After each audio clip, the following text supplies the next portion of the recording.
my attitude, my view on Sanskrit is very positive. I think that Sanskrit is a therapeutic language also. Sanskrit Sanskrit has an effect on your cognitive system.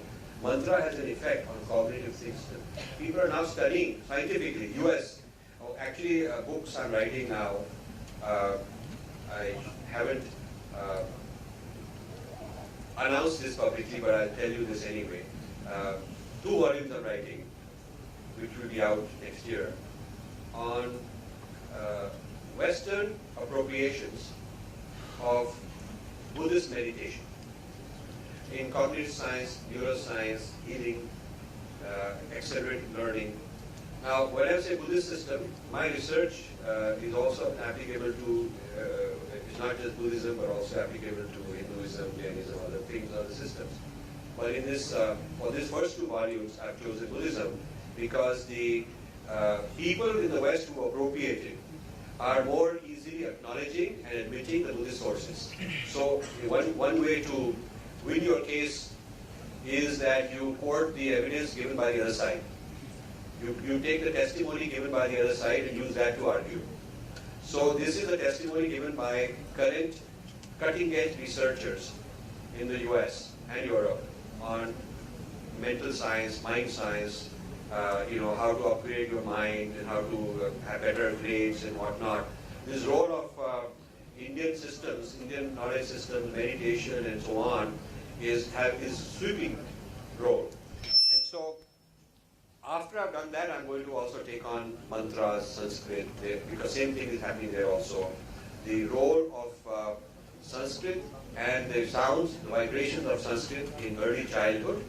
And as you internalize them, you become part of your body, they become part of who you are.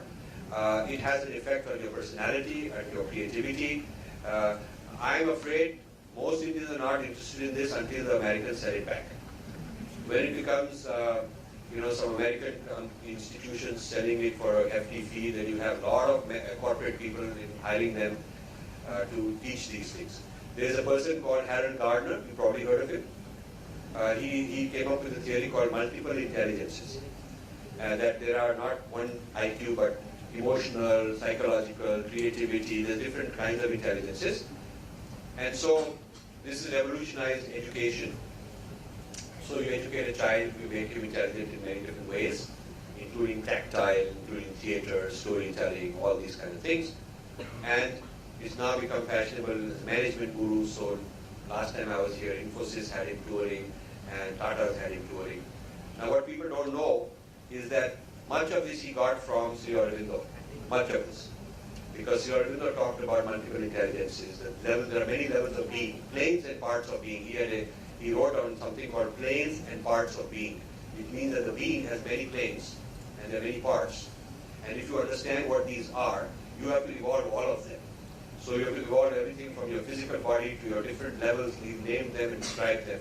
And they basically took this and called it multiple intelligences, marketed it, and Indians are taking it back and paying them fees.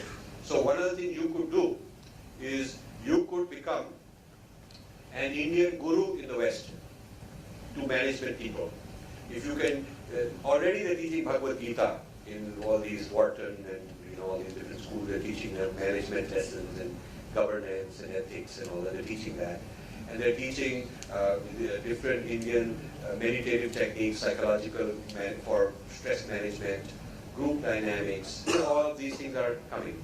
And it's taken them 30, 40 years to digest this from India and repackage it, trademark it, patent it in some cases, sell it. This is a huge industry for this. So I would think that if Indians were to start reviving Sanskrit as a language, it'll create a different kind of human being. And maybe when we are worrying about corruption and all that, it's not through more policing and more throwing them in jail kind of an approach. You also have to change the human being from inside. You cannot just change them from external pressure. You also have to re-engineer the internal infrastructure. Inner infrastructure has to be changed.